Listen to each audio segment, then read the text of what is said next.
Hey Hope this everybody, is Charles from GMAT Ninja here.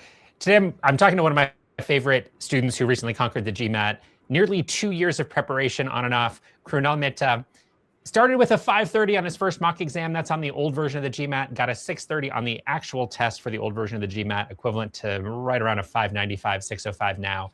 Then broke through 715, which is an incredibly tough score to get, 99th percentile guy. Tons of studying, used every material out there, knows a ton. If you want to get better at studying for the GMAT, this is the guy to talk to, knows some stuff. Krunal, thank you so much for doing this with us. not a problem at all. Thank you for having me here, Charles. It's a pleasure to be with you because a huge part of my preparation was also watching your videos.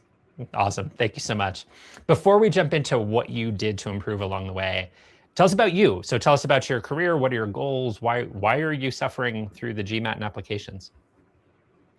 Sure. So I have tried a lot of things in my career. I started out with a career in finance. I graduated in 2020 and I joined as an analyst at an investment bank. Then I realized I don't really enjoy that work. So I pivoted my career to marketing, growth, and brand management. And in total, I have around 5.5 years of work ex. And reason for me to do an MBA is to uh, one prong is to pivot into consulting, and another is to meet a lot of exciting people and learn from them. Awesome. Sounds great.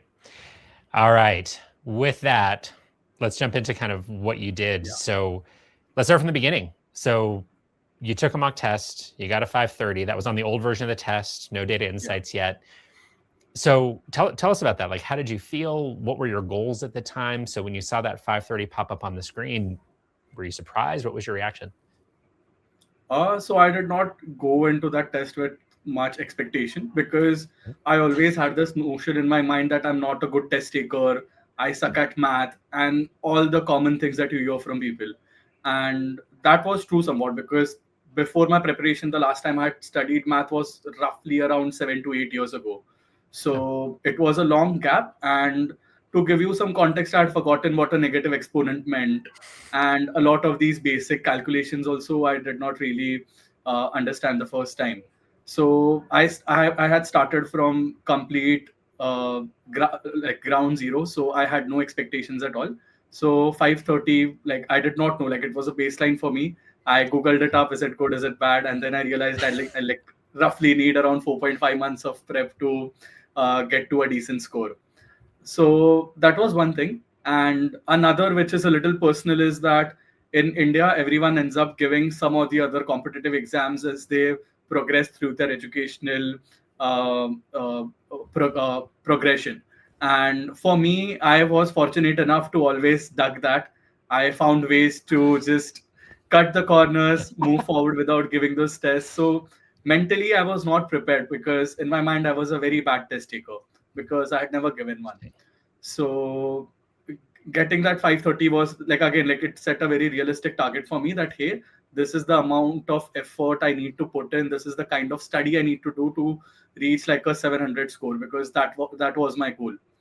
And one thing that also I started out with is I know I will have like 10 other goals and my goals will keep changing. So in my mind, I was pretty clear that I will study for the GMAT first, then think about everything else. So I had that bias for action, and that's how I progressed through my GMAT as well, just thinking about one test at a time. So you weren't worrying about admissions from the very beginning. You were mostly just going, Not at all. okay, let me take care of this GMAT thing. Let me see how far I can get. Yeah. Sounds like you had a lot of humility around it, saying, Yeah. hey, test taking isn't something that I've typically loved or excelled in. So sounds like you really approached it as, hey, I'm a blank slate. I'm going to start learning from not nothing, obviously, but kind of. Yeah. Okay. So that moment where you go, okay, I'm 170 points, something like that, away from my goal. What did you do then? So what materials did you seek out? How did you start studying? How intensely did you study right at the beginning? Got it. So my first few, like around 7 to 10 days of studying, was just browsing through materials, going through Reddit forums to understand which prep course are people taking. There were like different debates and opinions about what's the best one to take. And again, I realized that I had to take an action right now. So I decided to go ahead with Target Test Prep. So I got like a 6 month subscription for Target Test Prep and I started studying. And my approach was pretty simple. Uh, I would never overestimate myself. So I would take notes for every single thing that was new to me that I came across. So that helped me big time in the longer run. And I went in with a mindset that if I'm going in, I'll give it my 100% or I won't do it at all. So from an intensity POV, I was definitely studying for at least 2 to 3 hours every single day. Wow. So that was something that I took care of at my end. And again, like I started with target test prep. It was like honestly one of the best decisions that I ever took, because it made me go from very underconfident in math to being extremely comfortable. So Awesome. it taught me each and every concept fundamentally, and that was something that was missing in all my previous years of studying math in high school. So target test prep like made me really comfortable with that. And when it came to like the verbal section, I initially was a little overconfident because I have a major in English literature. So I thought, hey, it's verbal, I'll just breeze through it. But again, like soon enough, I realized it's not a test of language, but reasoning. So uh, yeah, then I started actually watching your videos as well, uh, especially for critical reasoning concepts. So Awesome. that's how I started in. Awesome. And in that first period where you're spending a lot of time on target test prep for quant, videos, other resources for verbal, how much time were you allocating to each? So was it 80% quant, 20% verbal? Was it 90-10, 50-50? What did that look like? So I took a very simple approach here. Even target test prep has like verbal modules. So all I did was just follow them, because I just told myself they know this in and out. They are the experts. I just probably need to listen, keep my head down, and start studying. So they had a model. They had modules which were like which would alternate between like quant and verbal. So I just followed that path.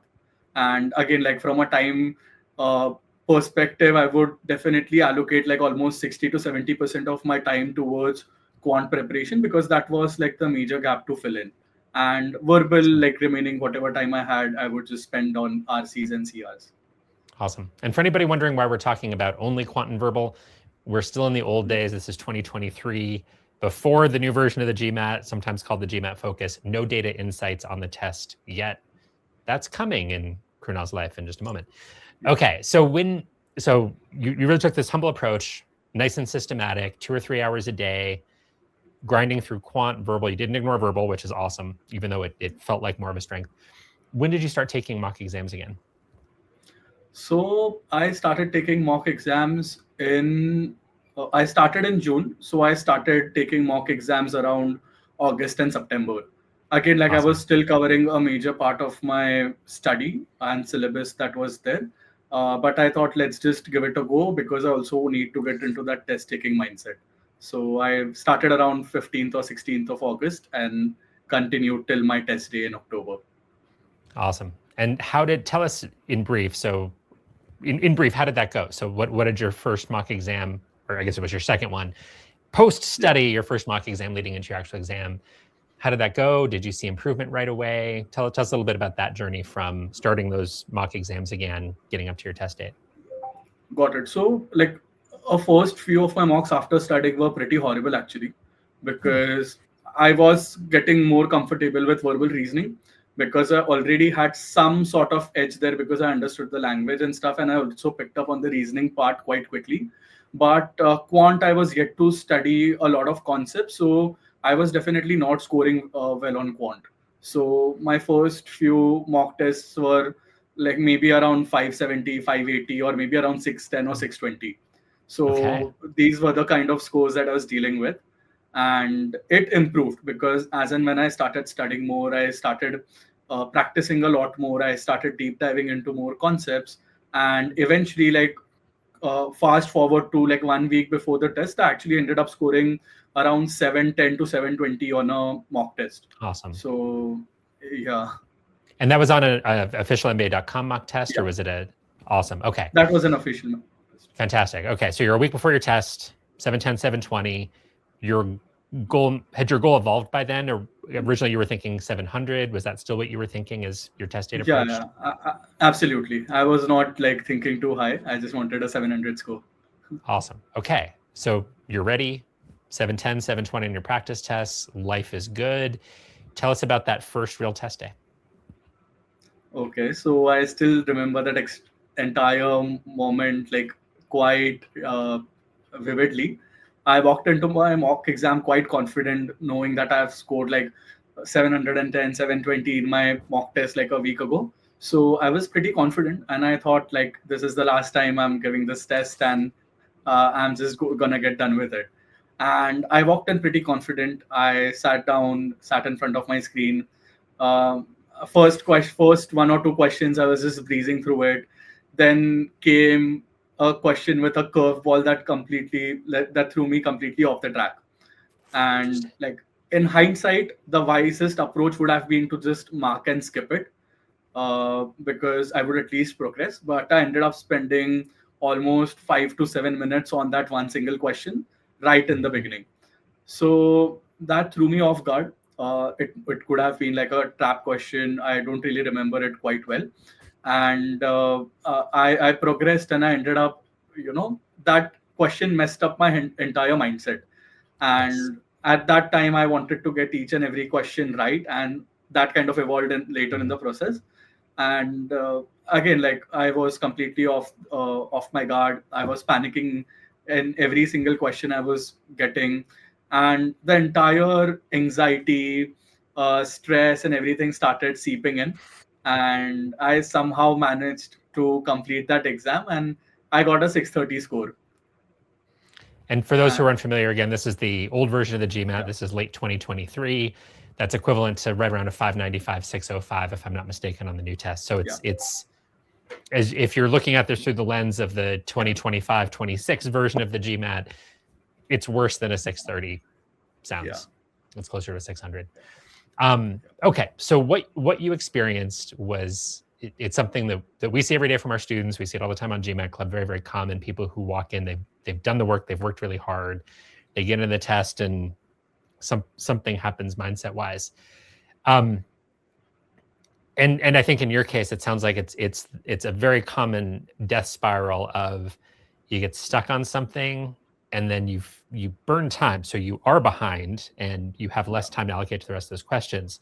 That's a problem in and of itself, but the bigger problem is then you just start going.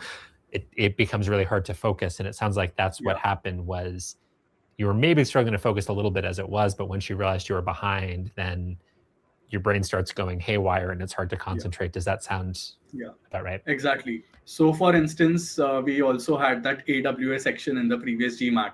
So, in the test center, others were typing their essays, and even their keyboard clicks were annoying and irritating me. So, again, like I used to think that test center was the problem, but later in the journey, I realized I have to keep my focus on to do better in the test. Let me ask you this, Kruna, like, had you ever had anxiety before taking tests at all, or really in anything? Like, was that something that you've experienced performance anxiety for anything else, or was this kind of the first time for you? Not really. I had never faced that kind of a stress or anxiety before, because I may have never encountered something that was completely off my comfort zone. So maybe that was the first time I actually experienced that. Yeah, and it's common. I mean, it Yeah, is the most common destroyer of GMAT scores is yeah, that inability to focus, that anxiety. And you don't necessarily have to have general anxiety at all to experience it. And it's really yeah, common because you have that stress of, well, the test is a one-way street. And yeah, you can flag stuff and come back and edit it now, but you're still looking at the question. You know, the test is adaptive, and it's really hard to move on in that moment. It's really hard not to be a perfectionist when you study that hard, yeah, because you'd studied, and I apologize if I have the number wrong. You said it was 4.5 months between your yeah, initial mock exam and this test day. 4.5 months, 2 to 3 hours a day minimum. You racked up a lot of hours. yeah, You'd studied thoroughly, and it's hard not to have that perfectionism come in of, well, I know everything, I should get everything yeah, right. yeah, exactly. Um, okay, so what then for you? So you have a rough test experience, and again, 630 is not a bad score, but obviously it was far enough from what you wanted, and Yeah, clearly very far from what you're capable of, as we know. yeah. So what then? Did you take a break? What happened? Again, so anyone who is studying or has studied for GMAT knows how exasperating the entire process is. It's quite intense. You need to sacrifice your social life, your personal life, and taking away like 2 3 hours alongside like a full-time job. It's a major. It takes a toll. So I wasn't in a mindset where I could go through that entire process again, because I had some other personal commitments coming up too. So I decided that I'll just park this aside for now and pick it up later, because again, like there were a lot of ask and commitments from my workplace, from my in my personal life, etc. So I decided to just park it aside temporarily. Okay. And then when did you pick it back up? How much of a break did you take? So I guess my test was around last week of October, 31st October or something, and I picked it back up again in June of 2024. So almost Okay. like almost 8 months. Okay. So good break. So obviously you had a lot of other things going on in your life, but so 8 months is a good long time. I hear a lot of people say, well, Yeah. I had a bad test day. I need a break. I want to refresh. I want to clear my mind. And then 5 days later, they're studying again. You took 8 months. Did you actually feel there's a couple ways to think about that time, right? One is I have the time now because my other commitments have calmed down. The other way is I'm going to wait long enough until I really feel fresh and energized again. Did you feel fresh and energized again? Like did you give it enough time for you where there was really kind of space in your life and you'd rested some? Yeah, I did give it enough time. I was in a situation there where I could start afresh without the baggage of my previous attempts. And again, like also, it's also something very personal, but performing poorly after intense preparation also takes a toll on your self-esteem, Yes. because you start questioning yourself: can I actually do this? Can I get through this? uh, do I deserve this in the first place, etc., etc. So I gave myself good enough 8 months to rest it out, focus on other things, and then I came back to GMAT again. Excellent. Okay. So tell us from there. So by then we're in 2024 and now we're into the focus edition era. So the version of the test that everybody sees now, if you're not familiar with the term focus, that's the one that Yeah. came into use late 2023, early 2024. Old test went away. You've got a whole new thing. No more AWA. Poof, now there's data insights. So tell us about how you restarted that process of studying. Got it. So what I did was, again, I like the first test that I had given, like the first official mock test, first official GMAT test had completely humbled me. So I tried to become like a blank slate once again. I told myself that if I'm starting my preparation again, I'll start it afresh without thinking, hey, I already know this. I'll skip this because I'd studied this before, and I started afresh. And one of the things that helped me a lot was I already had a good amount of notes with me, which were written by me, prepared by me. So once I read through it, I could recollect most of the things that I had studied. So what I did again was, I again took, to understand the format of the test, I just took a baseline mock test again, and I guess I scored a 535 or something on that. Yeah, so again, like the score will be displayed on the screen. uh, but yeah, I got a very mid 500 score, and I told myself, okay, now I had developed much more patience. I had developed a good analytical approach to actually, try to find where I can leverage my strengths and offset my weaknesses. So this time I went section by section, because I know verbal I am well covered, because I had studied it intensely as well in the first round of prep. So I kept it aside. I started my prep in June, and for the first whole month of June, I just focused on quant, because I understood that even though I understood the concepts well, I could probably approach most of the questions well, but I wasn't efficient at it, because I would solve a question and later I would realize that there is a much more elegant way to solve that. And I would find that through GMAT Club forum questions, solutions, and other sources. So, like, one thing that I realized was I did not have an intuitive sense of the entire quant section and the questions that used to come up. And like I reached out to few people who had scored like obnoxiously high on GMAT focus. Yeah, like 735, 755, etc. And they were kind enough to help me out. And one of the things that a friend told me was, if it's taking you more than 2.5 minutes on a quant question, you need to review it. There is either a concept gap or a logic gap. So it doesn't matter if you get it right, just review that, check for better solutions, and take notes on that. So I took that approach. And this time I had like a relatively stronger pace due to my previous preparation in quant. And for the entire month of June, I had taken like the GMAT Club Pro subscription, and I was giving those sectional mock tests every single day. There are some 25 to 30 mock tests on GMAT Club Pro. So I was just giving one every single day, spending a lot of time reviewing it, because as like I will focus on the quantity of questions, but I also want to focus on the solutions that are there below the question to understand like different ways to solve a single thing. So that preparation like really helped me a lot. So again, like I started giving mock tests again, and I realized that, hey, my quant score has actually improved a ton, but my DI score has taken a toss. So because I hadn't studied for it, I knew the kind of questions that were there, but again, like it was something that did not come naturally to me. I had to struggle a lot, and I'll let me actually just pull that up for my reference as well. The kind of scores I had on DI. Uh, And we can display some of those on the screen, but it looks like you had some scores that were yeah, as low as a 70 or 71. It looked like the scores were really unstable. yeah, So and obviously very far from where you landed in the end, which was low 80s, which is magnificent. So it sounds like what you did. So the first month was mostly quant focused, and you were focused almost. It sounds like you were almost focused more on flexibility than anything. So it wasn't just, hey, I want to refresh the concepts. Yes, of course you wanted to do that, but it was this idea that, well, they're in there somewhere. But before you, it sounds like you had focused mainly on just building those foundations and knowing all of the stuff, which of course is important.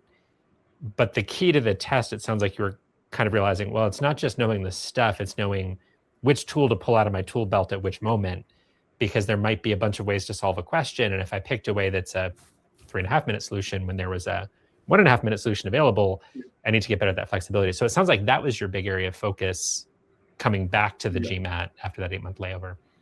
yeah, And then DI came next, where you went, wait a minute, yeah.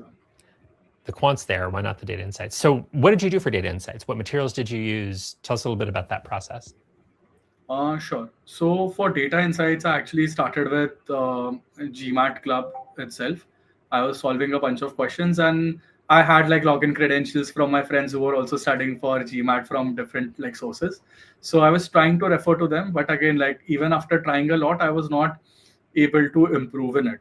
So DI was a tough challenge, and again, uh, scoring poorly in DI is also a function of me not scoring well in quant and verbal as well, because there could be some gaps in quant that I may not be able to that I'm not able to fill, and there could be some gaps in verbal that I need improvement on.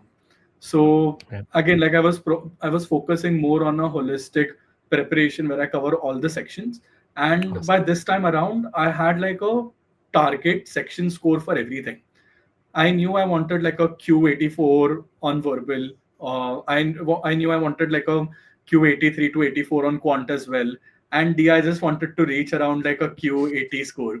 So I had that sectional cutoffs in my head that this is the score that I want. And I was preparing through that approach. Then one of the things that helped me a lot was when I was actually uh, doing like a round of mocks, and you will realize that I was taking mocks like every single day almost, at least in the beginning. I had actually taken up Experts Global mock test. Like they have around 15 mock tests, and I would recommend every single person who's struggling with GMAT to sign up for it because it was extremely helpful.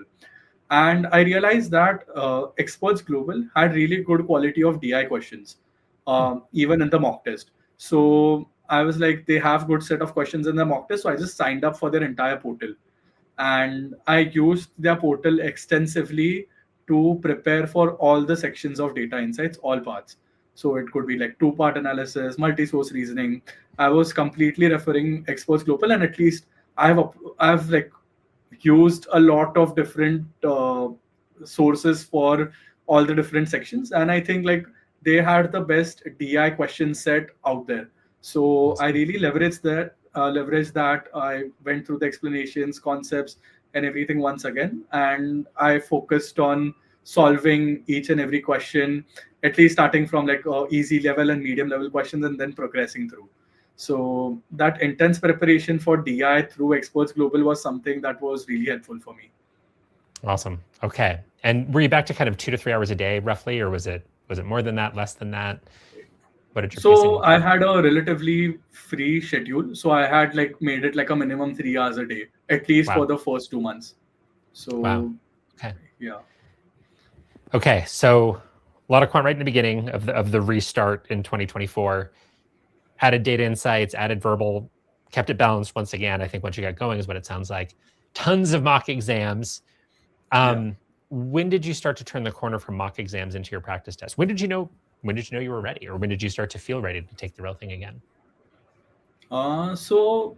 Like I started actually scoring well on my Experts Global mock test as well. So again, like my mock scores also fluctuated a lot. It went from like around 655, 665 to down to around 575, 585 as well. So again, like that was something that I progressed through, and I had this entire curve of preparing well to not preparing well to taking my scores up again. So by the end of around 2.5 months, I felt that I have studied everything possible out there. I've used up a lot of materials, and there was not a lot for me to do apart from just practice, practice, practice. So I went ahead and I booked my first exam because I had scored around above 655 score, which was my target score again in Focus Edition. I had scored more than that at least twice or thrice. So I thought I'll just book the test once again. Awesome. Okay. So you're back in there. Tell us what happened. How'd you score? And maybe more importantly, how'd you feel? So, one thing I felt through this entire second round of prep was quite confident in my quantitative ability because I'd already started to see better ways to approach things. For example, there are replacement questions in quant. For example, you take a certain part of a mixed solution, throw it away, replace it with water, and you repeat that process 3 times. In 2023, when I was first approaching this question, I was calculating each and every replacement manually, and it took me more than 10 minutes to solve that question. Fast forward to 2024, I saw that there is a method called successive percentages where you can just cancel things out and solve those questions within 40 seconds. Yep. So that was a huge confidence booster for me. And such type of patterns, shortcuts, and gaps I'd already started noticing across all the topics in quant. So I was quite confident in my quant ability, and that's why I walked in again in the test center with like with a lot of confidence. And I was breezing through the test initially. Like my first 7 to 10 questions were amazing. I was just in that flow. I was getting each and everything right. I was excited for the next question in front of me. So that happened. But again, like I made a very sim- silly error that I spent more than 7 minutes on a single question once again, Mhm. and that was the tipping point of my test because everything went downhill from there. It was, I guess, around question uh, 10th or 11th where I had spent a lot of time, and when I looked back at it, that question I still got it incorrect. That question, I just wasted my time. Zero incentive for me to do that. Ended up getting it incorrect, so I moved on. And again, uh, like the consequence of that was in the quant section, my last 5 questions I did not have time for, so I got five successive questions incorrect towards the end. And obviously we've got that up on the screen with, I think looks like it's question number 9, nearly 7 minutes, still missed Yeah. it. Soon after you had a question that was nearly 6 minutes, I think question 14 or so. And then, yeah, you melted down at the end, which is what happens when you get stubborn. Let me ask you this: as you prepped, so your first time taking the test, part of what derailed you when you took the classic version of the GMAT back in 2023, part of what derailed you was a question where you got super stubborn. It felt like that perfectionism came in. You felt like you should get it, got stuck, and then that kind of is what had you struggle after. As you approach this first retake, as we're into 2024. How conscious were you of that? You'd focus so much on flexibility and the ability to answer things faster by finding better solution paths, quant data insights as well, right? That same mindset is going to help you be more efficient across the board. But had you done much conscious thinking about, well, wait a minute, if I do see something that gives me trouble, I should let it go? Or was that not quite at the front of your mind yet? To be honest, it was at the front of my mind. I was thinking about it quite a lot actually. And I had realized that I don't need to get like all the questions right to get a 655 score, because I use the GMATClub calculator a lot to figure out what permutations and combinations lead to 655 score. And I realized I could afford a few errors. What tipped me off was the question in front of me was like a 2-part set question, and it seemed extremely easy. And that's where the ego came in. Like, how can I not solve this question? It's supposed to be the easiest questions of the lot. So that's what tipped me off. And again, like in hindsight, that was a trap question. It had a very complex solution when I actually looked it up. So I should have like just moved on and progressed with my test. But again, like I chose not to do that, and I suffered big time in that test as well. And I knew like I just randomly marked 4 to 5 questions towards the end, and I knew like my test is gone. And even like I just gave my next 2 sections just for the sake of giving it. But when I actually saw the score, I was actually very happy because I ended up with a 635, which is equivalent to 690 in the previous edition. So I knew like even after making so much, even after making so many errors, I'm still ending up with a very good score. So as I walked out, I was feeling very confident that, hey, I just need to do it one more time and I'm going to get it right this time. Awesome. Okay, so 635, 81 quant, 83 verbal, 80 data insights, above 80 across the board. Schools love to see it. Solid performance, even though you had that mild nightmare on quant, right? Where you gave away, maybe 5 questions. You missed all 5 at the end. Gave away a bunch of questions, many of which you would have gotten right. So tell us about your mindset going to the next one. So you took it again quickly within a month. What did you do to stay fresh? What did you do to practice? Tell us about that last little phase of your prep. Sure. So one thing is I walked out of the test room, and next day itself I booked my next exam, because I realized if I just wait a little longer, I'll go into that entire spiral of, hey, do I want to do this again? Do I not want to do this again? So again, like keeping a bias for action, I just booked my next test, the earliest spot I could find. So I guess there was not more than 20 days between my retake and the next day, next test. So I had like 20 days in my hand, and by now I had exhausted a lot of resources already. Like I had taken up a lot of official mocks. I'd taken up 15 mocks. I'd utilized 1,300 questions from GMATClub, and there are 28 mock tests that came along with it. And so I maxed out on my preparation. And again, like between these period, I was not between this time, I was not actually studying. I would wake up, I would just solve like 5 to 10 questions a day across sections and just move on with my day. So I was not intensely preparing, because I also realized that I need to calm down, take a back seat, and keep my mind fresh. So there were some phases where I was doubting myself. Hey, even after so much preparation, I'm not scoring that well.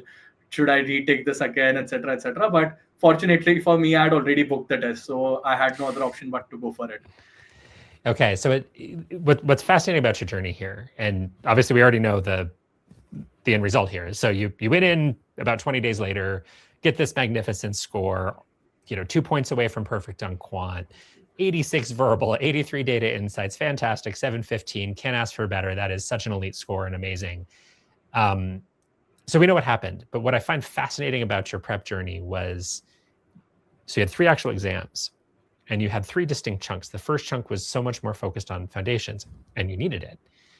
And then, okay, you had a meltdown, had a bad test day. The anxiety got you, the time management got you, the flexibility got you. Phase 2, focus on flexibility, and you were very aware of the timing issues and very aware that there's one level where you can be good at answering stuff and another level where you're not just good at answering stuff, you're better at seeing into the question and finding the best way.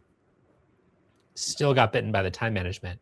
Phase 3 fascinates me the way you're talking about it, Krunal, because instead of saying, right, I'm going to beat this into the ground and study for 18 hours a day, instead you said, hey, I've taken dozens and dozens of mock exams, Experts Global, GMATClub, MBA.com.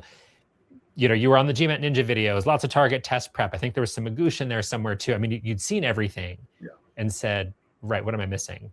It's having my head in a good place. And I think it's brilliant that you had the self-awareness to kind of take it easy, because I imagine that if you had overstudied, you might have had a similar result in some way.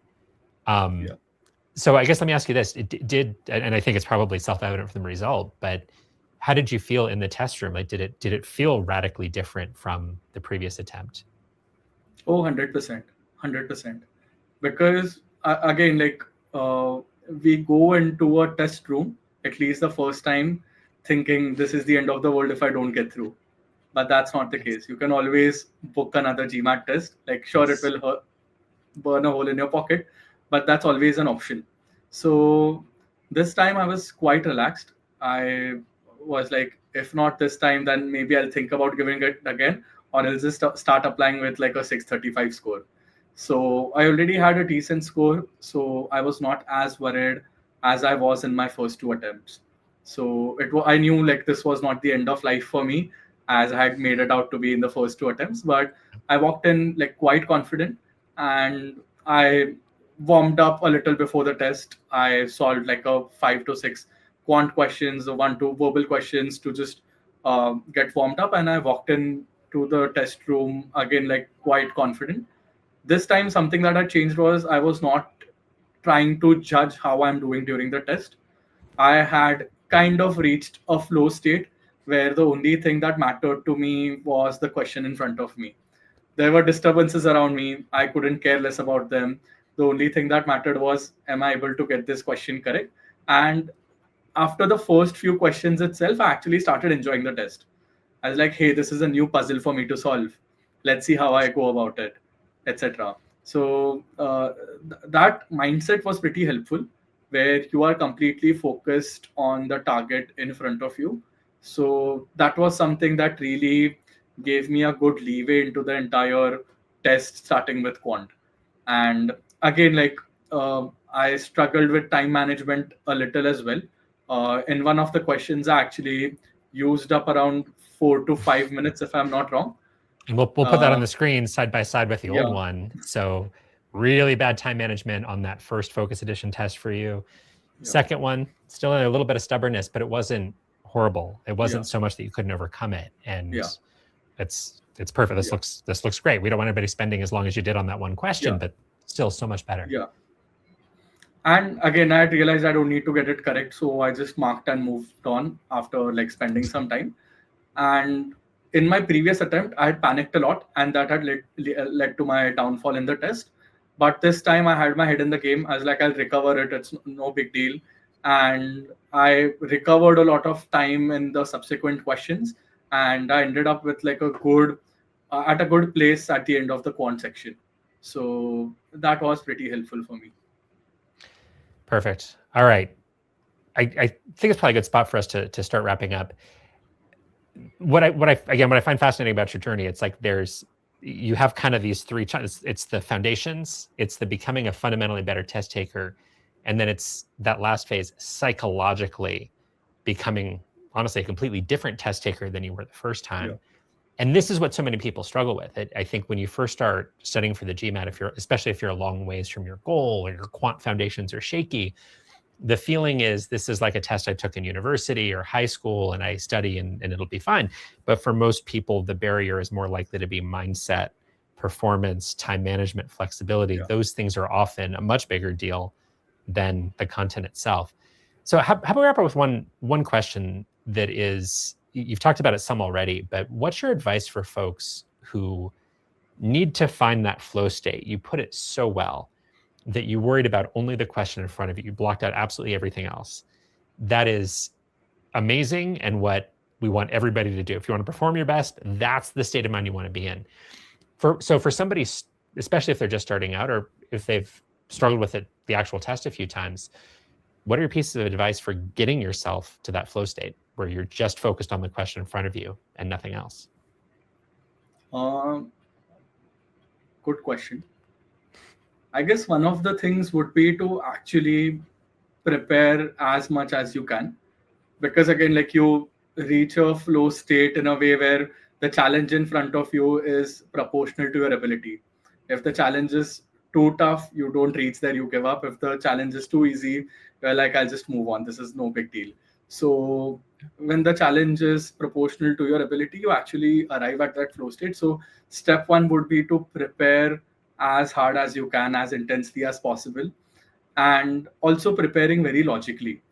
So you need to break down test into snackable chunks that you can target one step at a time.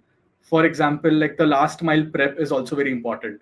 For instance, in quant, for me, it was filling out those gaps with shortcuts, techniques, and intuitive gaps. In verbal, it was me going through the entire Power Score CR Bible once again, and just filling in all the gaps. And for DI, it was just practice, practice, practice. So practicing is very important. Second is not to make a big deal out of the entire test, because you tend to attach a lot of weight to what kind of outcomes that test will generate for you. But again, like, it's GMAT, you can give it multiple times and it's not the end of the world. Because for other exams, you have to wait for a whole year to give it again, but it's like you can just book it 20 days later. So that, like, do not attach a lot of weight to the test. That would be point number two. And third would be to enjoy the entire process of studying and giving the test as well, because then you are also, like, kind of trying to game it. Like, it looks like a game where you are progressing through different levels and you're trying to clear it. So gamifying your experience in a way is also very important. And again, like, you need to have fun with it. So yeah, these are the three pieces of advice that I could give someone. Perfect. Krunal, this has been absolutely phenomenal. I love so much of the advice you're giving. I love that you've covered so many of the different pain points that so many people experience. So thank you so much for doing this.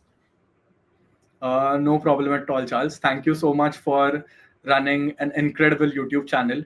Every single, like, the first time I typed how to prepare for verbal on Google, the first thing that came across all the Reddit forums was just for GMAT Ninja videos. So I really appreciate you and your entire team taking out time to create those videos, putting it out there, and someone who's done a lot of production as well. I understand the kind of effort that goes into shooting, editing, putting it out, etc. So I really appreciate the kind of work you do for all the test takers out there. So thank you so much, Charles, for hosting me. It's been my pleasure to talk to you about it as well. I had never imagined it before that I'll be talking to the GMAT Ninja, but really happy about it. Awesome. No, thank you so much for the kind words. Glad it all helped. And again, thank you so much for doing this. And go crush your applications. Let us know where you land. And everybody watching, if you enjoyed this, hit the like button, hit the subscribe button. We'll stick Krunal's debrief in the video description. Go take a look at that. Crush the kudos button. All right. Thank you for watching, everybody, and we'll see you next time.